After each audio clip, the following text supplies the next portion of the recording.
Welcome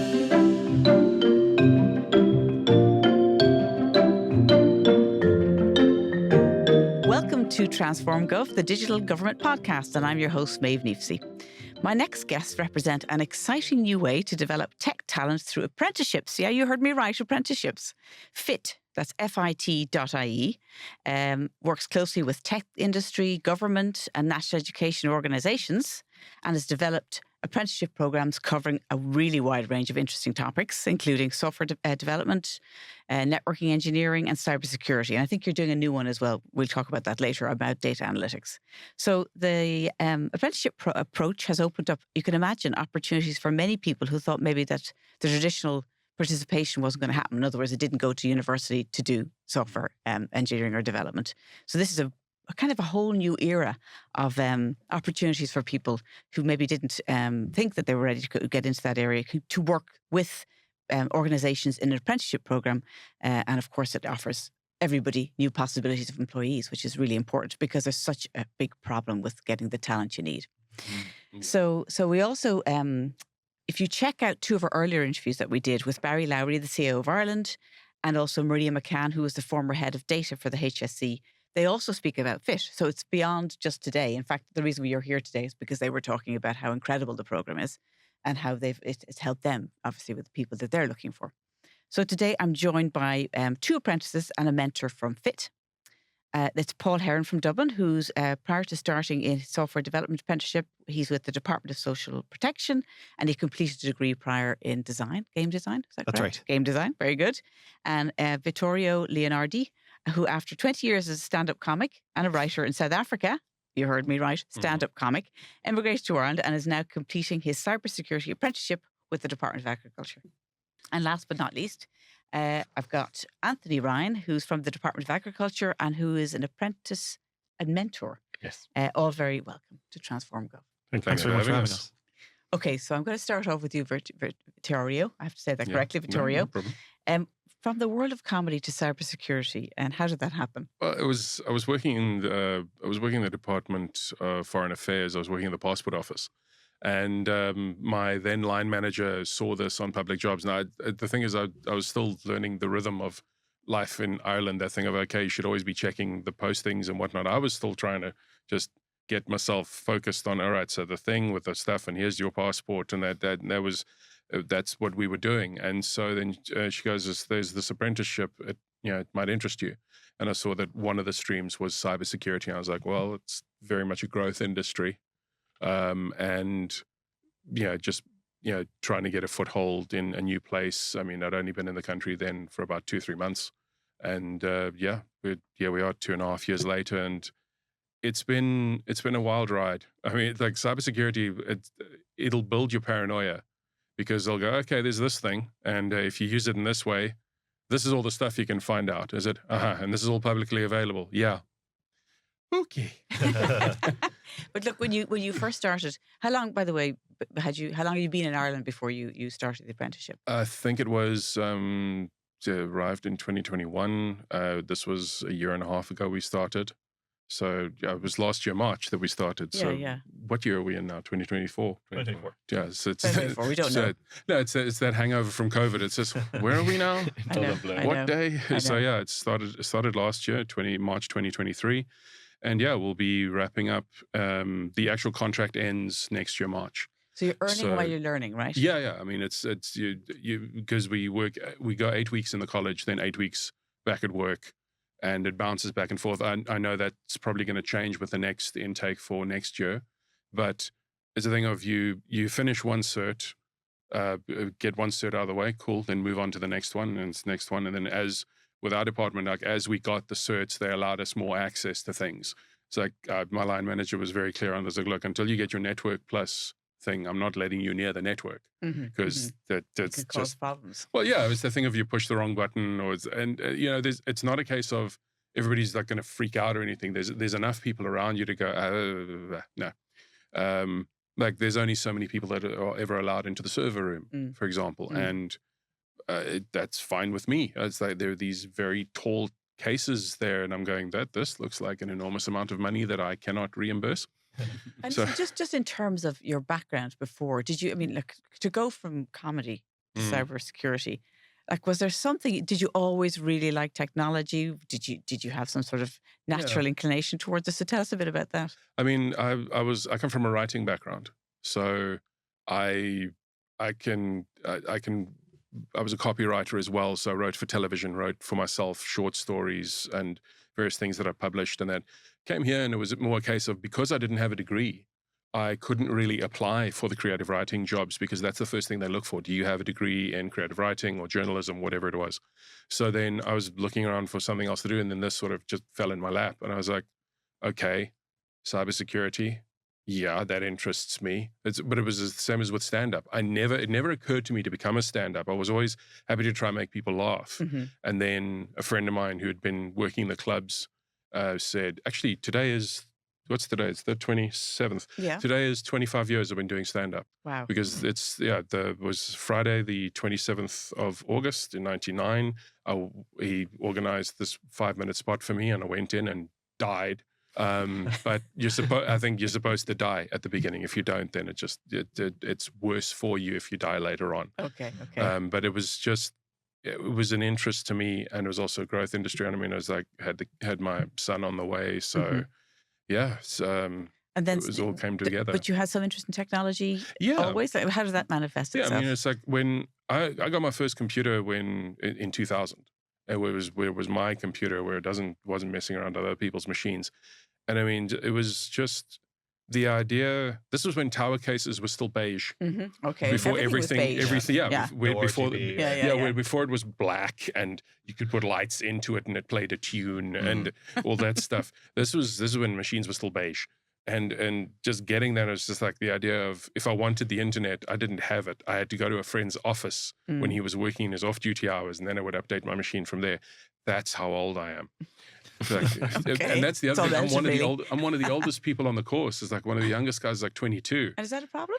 I think in certain ways my sense of humor is very different, but also just like my point of reference, like the way that I relate to things is different. I mean, for me, cybersecurity has always been, it's that thing that everybody didn't care about until we absolutely had to. I think when the WannaCry hack, when the ransomware attack of WannaCry happened, that was pretty much the first time everybody sat up and took notice. Yeah, and how pervasive it can be. Oh, yeah. And how it's I mean, worldwide. Millions of computers were taken down by it. Yeah. And then one 18-year-old cybersecurity analyst was the one that saved the world.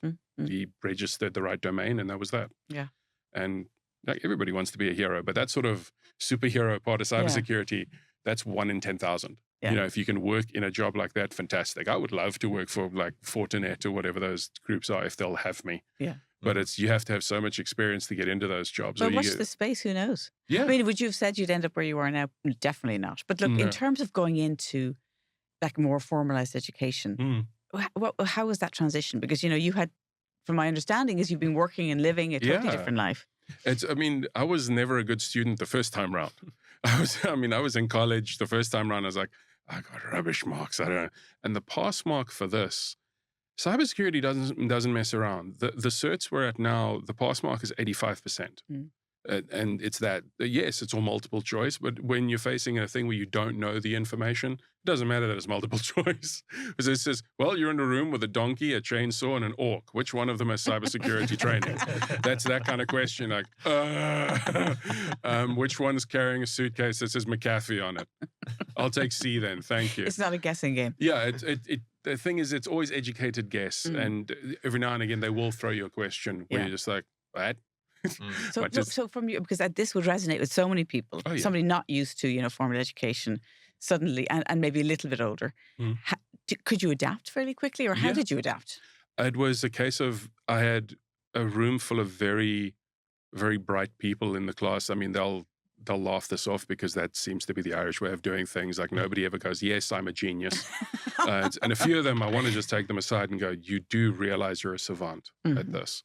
Because it's just unreal watching some of them work, and they'll be the people I call. It's like, dude, there is so many.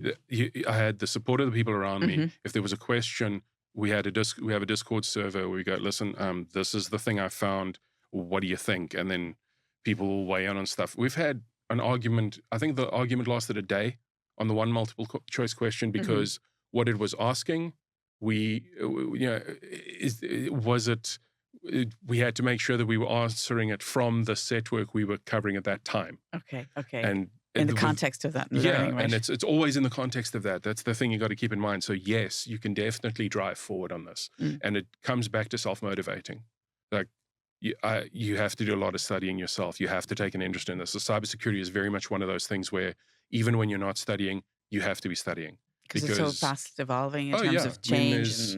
There's the theory is statistically there's 100 new threats a day because these systems, some of them, the vulnerabilities are 20 years old, but they can't be coded out or they can't be fixed because the hardware just is what it is. It can only do. It was never designed with security in mind because we're all very trusting, which is a pain in the butt when you're doing cybersecurity. It's like, no, humans do amazing things, don't they? Because when it comes to our own kind of information, we just give it away because I want to get that thing at the other end. Whereas if in another scenario, we'd never do that. So you're kind of trying to work against that in a way, because people will continue, I think, to be a little bit sloppy about their personal information. But I mean, it was a comic that I saw in South Africa that explained it. Is imagine you come home and there's a dude in your lounge and he's looking through your photo albums. That's what Facebook is.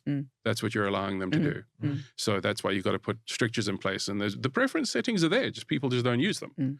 And the same with, we've updated our terms of service, at which point I go, oh, geez, come on. Because you have to root in them and find out what's in there. Like, here's 27 pages about what we're going to do with your data. So, and then at the end it says, if you do not agree to this, you can't use our product anymore. I said, oh, how nice for you. But you didn't tell me that at the very beginning. It's like when you come home and they've changed all the locks on your house. They said, if you would like this key and go have a nap, you best say yes. It's like, oh, that's not ransom at all. So tell me about a typical day. You know, I mean, let's take the scenario because I think there's two. The module is that you're learning and then you're in practically working, right? Yeah. And what department are you in again? The Department of Agriculture. Okay, so tell me what it's like being in the Department of Agriculture. Department of Agriculture, it's all the different tech support teams are around us. So with us, there's nothing's walled off. They don't have cybersecurity locked in the basement with it's a beware the leopard written on the door. And so everybody is like, all the different departments are nearby. I had to get something fixed. I think it was something to do with mobile platforms. They said, oh yeah, and they point off in the distance, the mobile guys are over there. I was like, because when you email these people, it feels like they're so far away. No, they're 20 feet away that way. I'm like, why am I sending an email? I'll just go ask him. And so the daily thing is you get in, you get set up. First thing you'll do is go to the SIEM, which is basically it's the infrastructure management programs. It's what correlates all the data that's coming in and all the logs that you've said, okay, look at this, and look at this. And then you start looking at the offenses that come through. It's like, okay, this has happened. Is it something that needs to be flagged? Is this a false positive? Is this something that needs to be patched? Do we need to block this address? And there's so many different things. I'll make notes and go, all right, so this is how we handle this thing and this is how we handle that thing. And then you'll have, the fun part is finding the guy who's just been pinging the network, trying to find ways through the firewall. And you go, who is this person? You go back and you look like a year's worth of logs and go, there he is. It's like, right, so can we please block this IP and send him to the pit? Thank you very much. Because most of the time people, they'll obfuscate their IP address so you don't know who they are, or they'll hide their MAC address, or they'll spoof their MAC address. I mean, there are those, and it goes in various levels. The threats will either get script kiddies. These are people who have downloaded stuff off the web and are just running stuff that they've seen on YouTube. Then you get the more advanced people who can actually write their own stuff, and then you get the highest level of that is nation state. And that's like the Lazarus group for North Korea, or, LulzSec, I think, is another one. And which is obviously you're passionate about it. So do you think it's something I've had to become passionate about? That is just right for you. Yeah, because I mean, it's like a thing of, I like the idea of being a policeman, but I don't have to leave my chair. It's policeman without having to run. I can see that fantastic campaign now from the Department of Agriculture. This is the job for you. Yeah, this is as much running as I will do. Or in my case, I still, when other people touch type around me, I feel remarkably dumb because I'm still doing like, hey, 3 fingers, yay. I learned how to do it really quickly. And Paul, you're coming from a different place altogether because you had gone to college, you had done game design. So how did you even find out about the program? Through my sister, quite Okay. frankly. I had left the college course, graduated, and gotten my degree. And I spent about 2 years basically just working in kitchens. I went up to Hoth looking for a job to tide me over. And then that I just sort of sat on my laurels, to be quite frank. Working there. And it got to the point where, my sister would eventually come to me and be like, hey, Paul, maybe we should try this out. And I'd say, oh, yeah, sure. And leave her on red. And then as the time went on, I was like, I really should be doing something with myself. And she came to me with this position that was this canvas thing basically was open on public jobs and said. So we should make clear then, public jobs is the place where FIT promote in conjunction with whoever they're partnering with within government programs, right? Yes. So the only place, if you're interested in this, the only place you're going to find them, if you're interested in government work or public sector work, is publicjobs.ie. Yes, that's the place to go. But that FIT also do ones with the private sector, right? So that's right. So it's a combination of the two. But the website is where they'll find it. But anyway, just public jobs. So you went there and had a look. Yeah, I went there, had a look, put my name down, and truthfully wasn't sure if it was going to go anywhere. But sure, I put it down, and then they got back to me and they said, okay, do you want to do this quick aptitude test? And I said, all right, I'll do that as well. Did that, and then sent it away. Kind of forgot about it for a while. They came back to me and said, we have this time for an interview. Did the interview, sent that away. Forgot about it for a while, and then they came back to me with openings, and I was incredibly surprised that I'd gotten this far. But you obviously had the aptitude is what they're looking for. Right? Yes, they didn't say, exactly. oh, look, he's got a degree, he skips 5 levels or anything like that. That's the thing. It's about what your propensity is, the way your mind works, rather than the knowledge you've retained. They're not necessarily looking for someone who knows all of this stuff already. Yeah. They just want people who have the potential to know all that stuff. The test was largely it was things you wouldn't even think would be relevant to the subject. It was about directional awareness, numeracy, stuff like that. There was one where it was I can't remember what it was called, but basically you were given just a string of characters and you had to sort of recite it back as accurately as you could after seeing it. And for a while I was like, I don't understand why we did that. URLs. It's for that sort of thing. Oh, of course. And when you see it and it clicks, of course, that's what that's about. Yeah. And sure, I did well enough in all of them, so I got to go forward, and I was like, that's great. And then did the interview, just talk back and forth about like I'm doing now, talking about my history and my interests and all that. And again, sort of thinking how relevant is everything that I'm saying?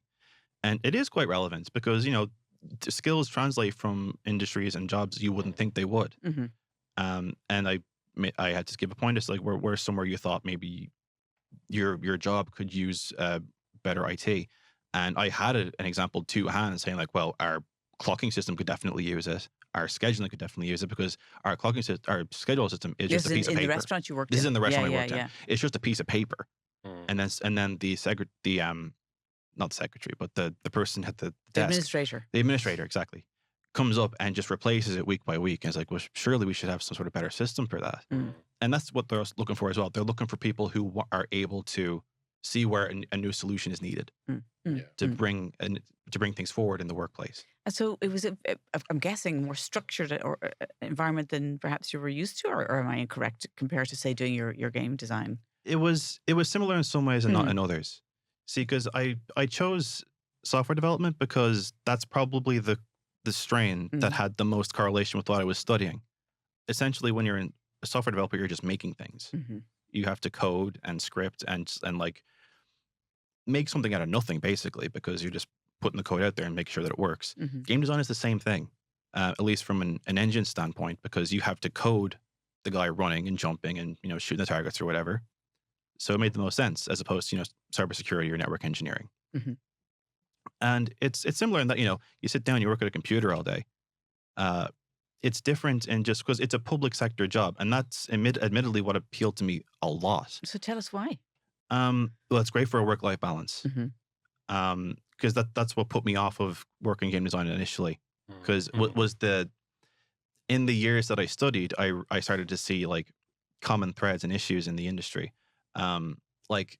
In Dublin, there's a good scene for it, but you'll be struggling to find an actual reliable job. There are senior developers applying for entry level jobs just to get in. And so that makes it even harder for the actual entry level people. And I said, well, I don't want to put myself through that, quite frankly. I'll look for a job in something else. The apprenticeship is great because it gets you in the door. And even if you know basically nothing about the systems you have to interface with, like I did, you learn by doing. And I found that to be just a much better learning space than college. College works for a lot of people, obviously. Personally, I struggled because it's a lot of information being given to you on a screen. And you'll do a few projects or just group assignments or whatever, but it isn't the real work environment. It isn't the real place. And working with other people who have this as a job. Being able to actually interface with people who've been doing this for a good few years, it really helps. And what way does it help? Well, you feel like you're in good hands, obviously. Yeah. You're not just working with other students who are sort of at the same level you are. You are working with people who know what they're doing and have known what they're doing for quite a while. And it helps you just to feel a bit more comfortable. Yeah. More secure in that, they're not going to give you something they don't think you can do. They will give you something to start with and then build you up from there. And what's the environment like? Well, you're in the Department of Social Protection, right? Yes. I work in the DSP up in Sligo. It's a great environment. It's very friendly. It's very chill. Like it's not like kitchens at all, because kitchens are minute to minute. You have to keep on top of absolutely everything, and people might get mad at you. Distinct possibility. Yes. That's just part of the job. Yeah. The bear wasn't far off, and so like the difference is night and day, because things are a lot more manageable, I suppose is the word. You're given your tasks for the day and you work on them yourself. Someone isn't waiting for you to do that right now. Obviously, that doesn't mean you can slack. You still need to get the thing done. We still have quotas. We still have deadlines. But you can breathe and know that, like, I've got a couple of days to figure this out, and then I can send it off to testing, and then they'll work on it from there. Yeah, it's a lot easier on my heart. Yeah, quite well, frankly. the kind of that kind of industry, where you're in restaurants or kitchens, it's so frantic. And are there particular projects that you're working on, or you have been working on, that you just really enjoyed? You learned a lot, or you found really interesting? I have had a change ticket on my desk for, I want to say, 3 or 4 months now. And without getting into the technical details or whatever, it was a long time trying to figure out a lot of things. So this is something that they wanted to change on the system, an existing system. Is that what you mean? Or essentially, yeah. More specifically, it was one ticket that then cascaded into another, because we found out that there was something that had to be changed. So they wanted something to be added to a certain part of the system. And then as I'm working on it and failing to make any headspace, quite frankly, we find out there's another ticket that says this exact thing that you're trying to put in has existed in this part of the system, but hasn't worked in 2 years. And so I had to move on to that and get that fixed, and then apply what I learned there to what I need to do here. And just the other day, I finally got like a breakthrough. I finally realized what was wrong, and it was, it's as simple as like a typing error. Okay. So but you had to unravel and find out where it was. Exactly. Right? You have to get into it. But it was a great learning experience. I used a lot of different tools. I had to interface with other parts of the business area, other business areas that I hadn't before. It teaches you in more ways than you'd expect, because it's not just about coding; it's about talking to people and communicating. And when you spend a lot of time like on playing computers, it's kind of hard to do that. But it's part of the job as much as it's part of any other job. I suppose you couldn't learn that if you weren't actually learning on the job. Yes. Because all of that part of the personal skills that you need, the communication skills, just not being nervous about actually talking to people about what you're trying to solve. Absolutely. You can't do that when you're just studying away. Perhaps as you did. You did part of your studying when COVID was on, right? Yes, exactly. So then you're very isolated. And even then, like, because COVID kind of emulated that quite well, because you had to communicate with people over a computer. But it's a lot easier when you've been studying with them for 2 to 3 years. And you have friend groups. And even then, the people you don't really talk to, you still know them quite well. These are people who, in the job, I've never even met face to face. And it can be, and it's because you get in your head. you start reading, you read text from them, or you talk to them a call, and it's like, well, what way am I supposed to take this? I know. What's I the know. tone? Yeah. And that's going to escalate. We all know that. That's nothing to do with. It's just that lack of communication in person, and then you've had a premise about somebody that's completely wrong. Yeah. And you pick up the phone, suddenly it's gone. So yeah, but you're in the office, so that's great when you are there. You're working with people. Yes. And you're able to kind of dispel a lot of that stuff. That's one of the useful things that's been on the course. I mean, did you also do the effective communication in business, like the modules? Did you do those? We did have modules like that. Okay. Specifically, the one that comes to mind is customer service. Okay, no, we didn't have that. Okay. There is an element of that on the job because, like, when you're working on a ticket, you are kind of providing for a customer. The other business areas come to you with problems that you have to solve. Yeah. So it's good to know how to speak to a customer when you're doing that. I mean, absolutely, because you know, being comfortable doing it. Yes. I remember when I used to work with the first time I started working with software developers, I used to say, they don't really like me interrupting them. What's the problem here? And then I realized, then they started showing me that they're unraveling, like I would call like formulas, really complex formulas within spreadsheets that I've done when you're trying to trace when there's a mistake. Yeah. So that interruption, all the flow's gone.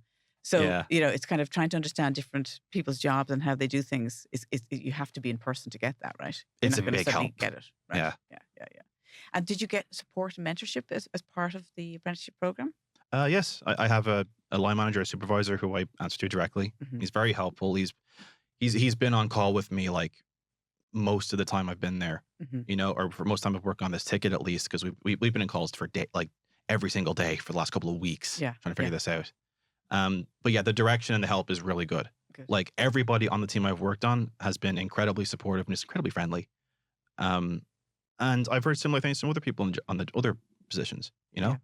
Like it's a great learning environment. At the very least, I can say that for the team that I'm with. Good. And how long is your apprenticeship? Are they different lengths depending on what you're doing? Like cybersecurity, is it different to I think it's 2 software years. development? Is it 2 years? 2 years. 2 years. Okay. So 2 years, but at least you're being paid as you go through it, because a lot of people couldn't afford, you know, to go to college and not stop working and not have any money coming in. Right? Very much so. Yeah. And the mentorship, it's funny, we should come to you now. So Anthony Ryan is a mentor with the Department of Agriculture. Yes. Do you have to mentor the quiet guy? Yes. Oh, you do? Okay, that must be interesting. So what are the main challenges then as a mentor?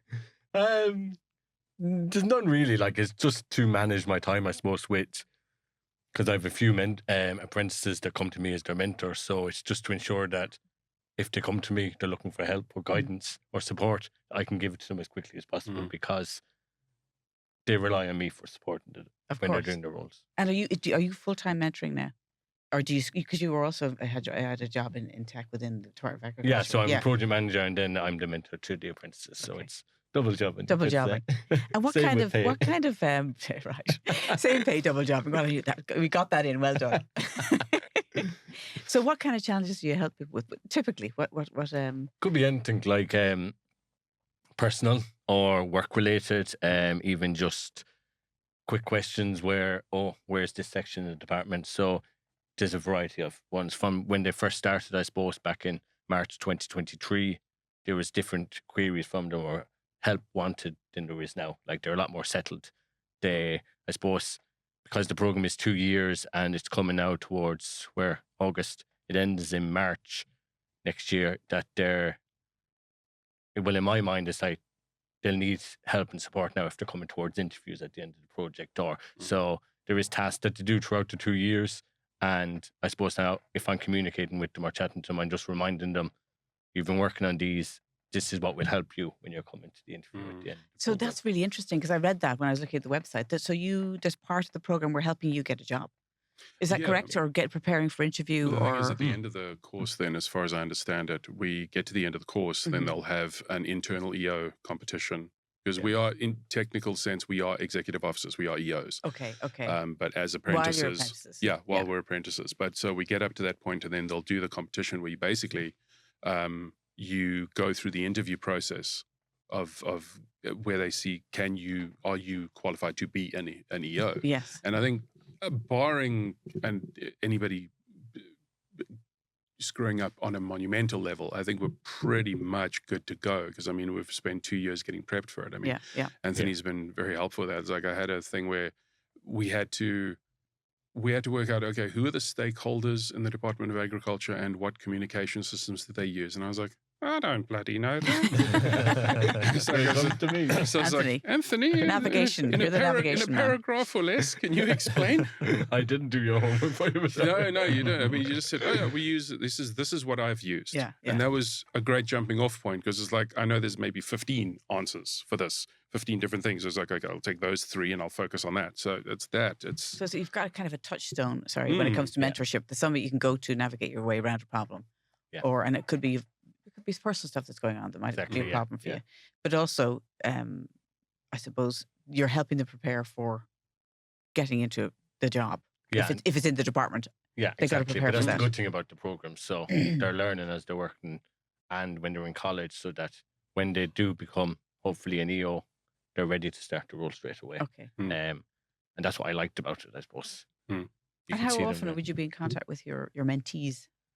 It varies. Could be once a week or twice a week, or other times it could be a few months.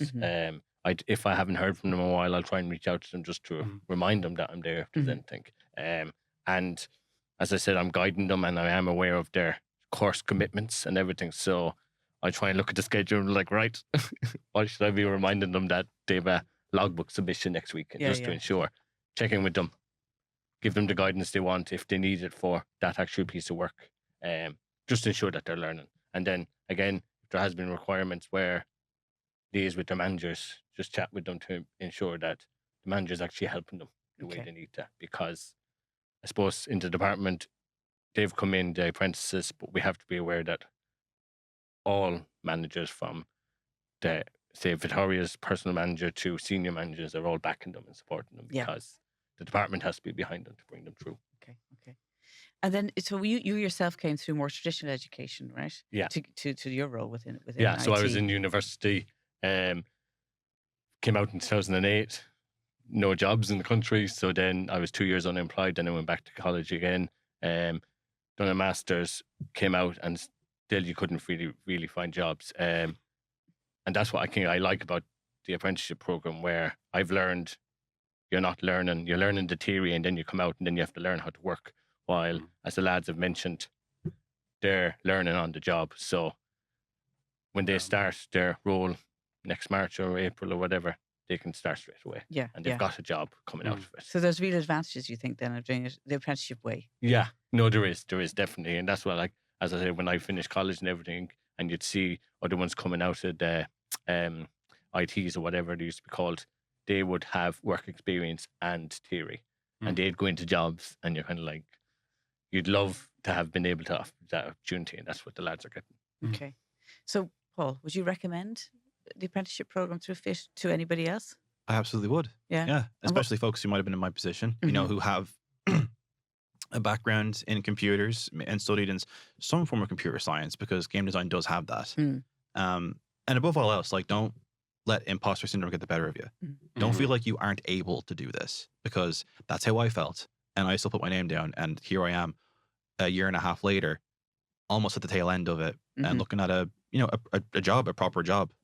And I suppose the other thing is that just to remind people that they don't ever have to have ever programmed or done anything like this at all. No. It's just their aptitude, their capability, you know, that they want to test really before you. A willingness to learn and Yes. work in technology. Yeah. And I guess the aim of the program as well is to help the civil service recruit IT staff, because there is a difficulty getting IT staff in.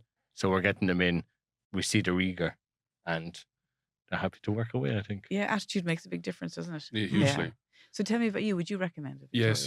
Victoria? Yeah. It's the thing of there are so many, like the qualification we do is through CompTIA. There are so many different learning materials that are available to you. There are free flashcard programs that we found online, where one of which has escaped me, but it's basically a free flashcard system where you can create your own flashcards, and that's a lot of the ways is how I was studying. And CompTIA has its own systems. There's a gamified system inside their learning platform. The study guide itself has so much information. All this information is there. It's a case of going through it, learning it, and becoming au fait with it, in that you can go, okay, so this is what this is. How do I apply it there? And I mean, simple things that amused me when we first started is like we did IT fundamentals, where I learned, okay, this is why it's called a USB-A, USB-B, USB-C. Like, and it's like, what's this called? That's an RJ45. What's this one? This or this or this. That's like all these different cables and connectors and how they're wired up. And at one point, I knew the exact sequence of how a network cable goes. I'd have to look at it again, and then it's refreshed in my head. And there's this ton of information that gets thrown at you for 2 years. And it's the working in the environment that cements it. Because a lot of the times you'll go, okay, so I've learned all this stuff, but I don't necessarily use it immediately while I'm at work. Yeah. I've been funneled into this direction. The notes that I've kept and everything, all of this, it stays with me. And something will come up where you go, oh, wait a second. Yeah, it's this thing.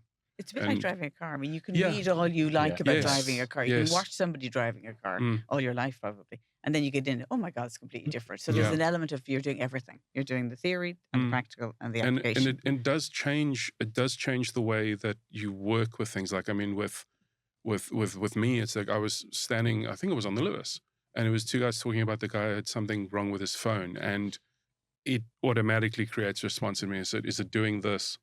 And he said, "Yes." I said, "You need to change those settings." Yeah. You need the questions to ask. And it was that thing of like it's basic troubleshooting.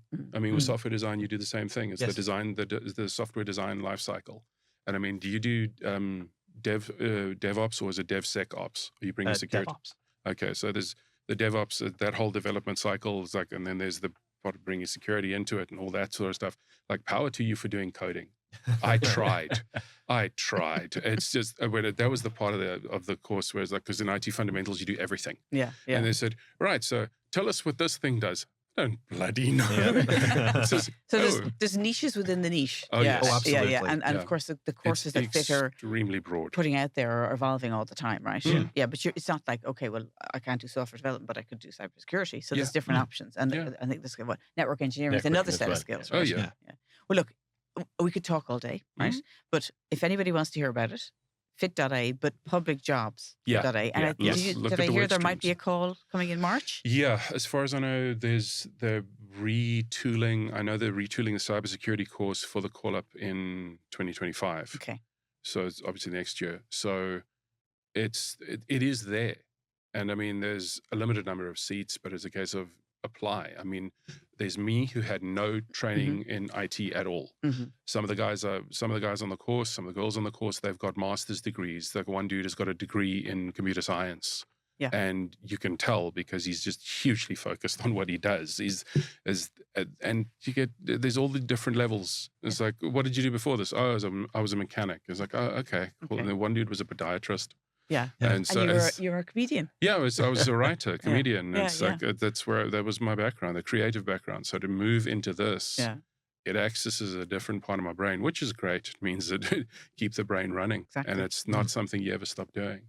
I mean, have you started doing that thing where you look at the way you look at a program that gets released and you start twitching because they messed up on the coding?